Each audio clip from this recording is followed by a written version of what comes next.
Vamos a hablar con el fiscal de Estado, Julio Rodríguez Ciñero. Hola Julio, ¿cómo te va? Muy buenos días, Sebastián Gallego te saluda.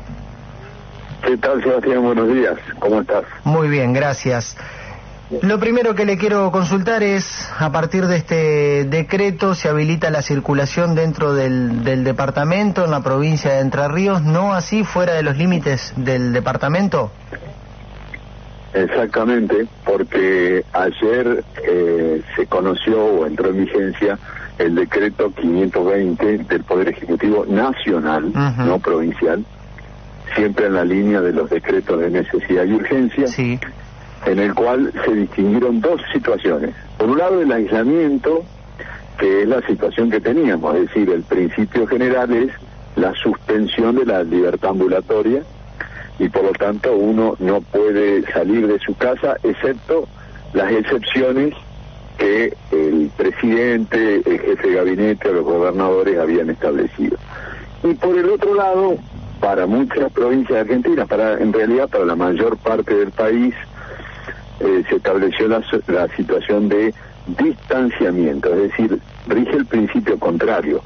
Está permitido circular, aunque con determinadas restricciones. Por ejemplo, la que vos decís, no se puede salir del departamento, o el cumplimiento de las condiciones o reglas de conducta, para que mantengamos una distancia de más de 2 metros entre las personas, en el momento de la circulación, para que se usen tapabocas en el momento de que estamos en espacios compartidos, bueno, el tema de higienizarse las manos sobre todo, esas son las reglas de conducta. Independientemente... Esa es la gran diferenciación que se hizo en el decreto. Y después están algunas situaciones que permanecen prohibidas, por ejemplo, los cines, los teatros, los centros culturales, los clubes están...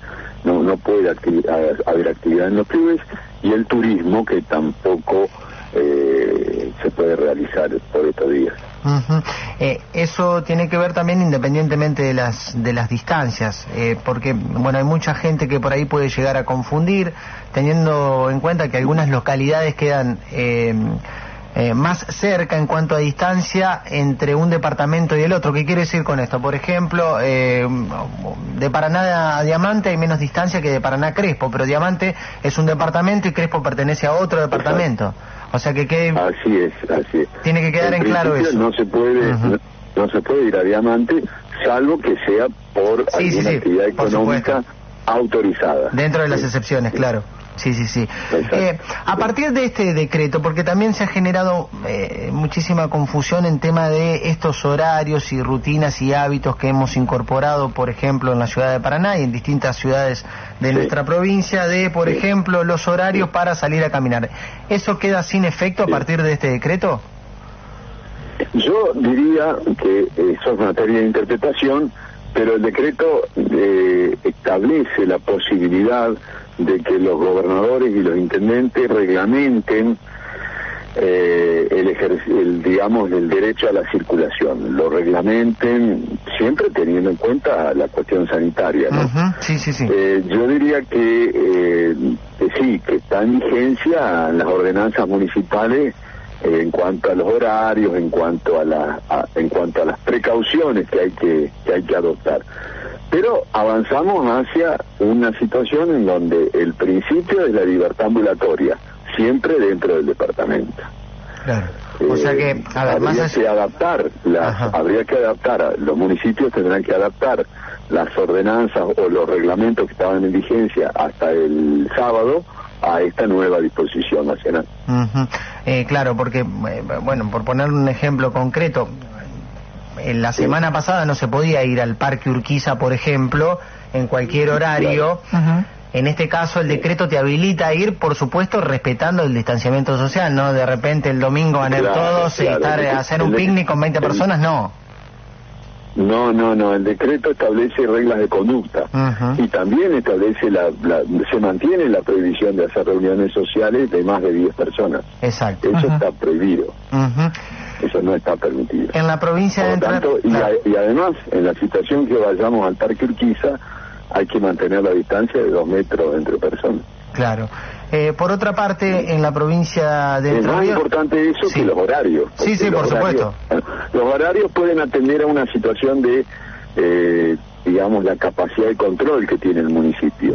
Pero es más importante la distancia que el horario en sí mismo. Claro. Sí, por otra parte, en el decreto anterior estaban habilitadas las personas a realizar reuniones familiares de no más de 10 personas en todo el territorio provincial. A partir de este nuevo decreto, ¿también están habilitadas las reuniones sociales de no más de 10 personas? No más de 10 personas. Lo que pasa es que entre reunión familiar y reunión social es una distinción bastante discutible, ¿no? Sí. Bastante discutible. El argumento que daban desde... Que lo que hay que hacer es mantener, se pueden realizar reuniones, pero de no más de 10 personas. Claro. De no más. Y tener la precaución de no hacerlas con personas que vienen de lugares donde hay contagio. Circulación. Contagio. Sí. Es lo que pasó en Colón, ¿verdad? Claro. O lo que pasó en Chajarí. Entonces, en esos casos está totalmente prohibido. Inclusive, el gobernador podría colocar a una zona en situación de aislamiento, o sea, volver para atrás, si se detecta un caso de personas que han venido de zonas de riesgo. Exacto. Rodríguez Ignies, Mauro Meyer lo saluda, ¿cómo anda usted? ¿Qué tal, Mauro? ¿Cómo le va? Bien, le pregunto más que nada como ciudadano de la provincia, como habitante de la provincia de Entre Ríos más que nada, ¿le preocupa lo que está pasando en Colón y qué es lo que falló en esa ciudad o qué es lo que falló para tener una escalada de casos como lo que se están dando? Me preocupa muchísimo y tengo entendido, por lo que se ha contado a nivel de la ministra de Salud, que se trató de una persona que fue con un familiar a Buenos Aires a hacerse atender por un problema de salud. O sea, la persona estaba autorizada a viajar, viajó y bueno, cuando volvió contagiada.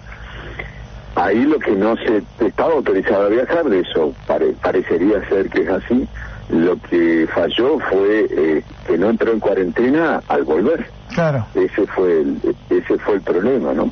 Y eso es lo que puede pasar en cualquier lado si no hay que dar aviso a las autoridades sanitarias de que uno se trasladó a una zona de riesgo.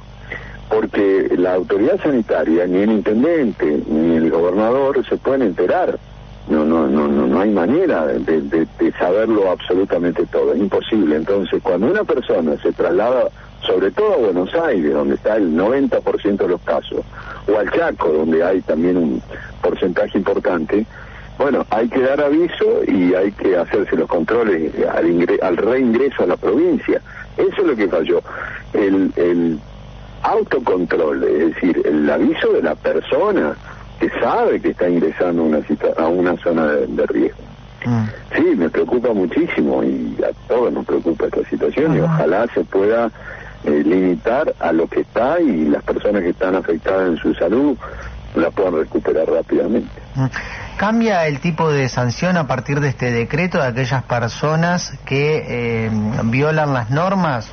Vamos a poner un caso concreto, una familia que se traslada de un departamento al otro y no tiene manera de justificar ese traslado.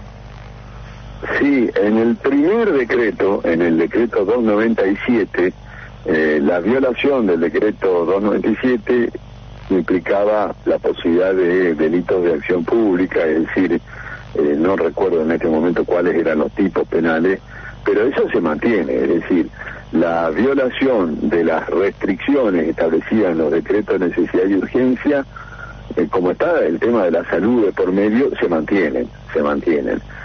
Yo no auspicio la penalización o la persecución penal de las conductas para este tipo de situaciones, pero bueno, es una herramienta que está y porque si no las normas hay que cumplirlas y acá está de por medio la salud de las personas y la vida de las personas. Para que queden claro, entonces, se puede circular dentro del departamento, es libre la circulación, Sí. siempre respetando el distanciamiento social, siguen prohibidas algunas actividades como eventos públicos y privados, y cines, teatros, y bueno, las escuelas también, que podemos sumar a... Las escuelas no, las escuelas están en estudio. En Están este en momento estudio, las sí. autoridades sanitarias y educativas nacionales y provinciales están estudiando en qué momento se podría reiniciar el ciclo lectivo normalmente. Pero Bien. todavía no. Bien, uno Igualmente puede... los clubes, ¿no? Claro, Todavía claro, no. sí. Todavía no. Uno puede circular libremente por el territorio provincial siempre y cuando respete las normas preventivas, y al mismo tiempo el gobernador tiene la facultad de presentarle al jefe de gabinete, en caso de ser necesario, dar marcha atrás con alguna medida en caso Exacto. que así lo considerare, porque no se respeta el distanciamiento, porque hay contagios o porque no se Sí. puede, mantener determinado control sobre un Exacto. distrito.